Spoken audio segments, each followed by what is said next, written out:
What's going on? Vincent Rappisardi, BigBlueUnbiased.com. In this YouTube video, I want to talk about a hidden gem on the Giants defense, and that's Dalvin Tomlinson. Now, when you look at Tomlinson's traditional box score stats, his sack total doesn't jump off the page.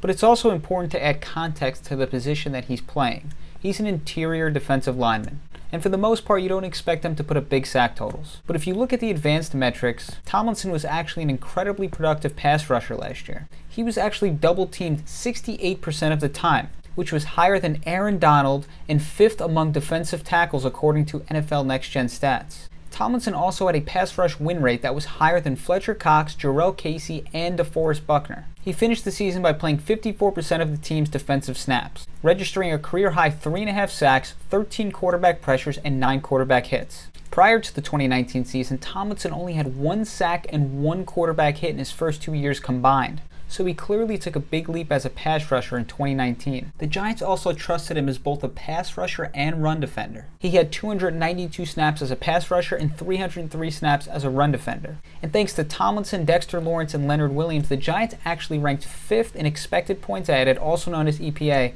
against the run last year. They also allowed the 6th fewest yards per rushing attempt.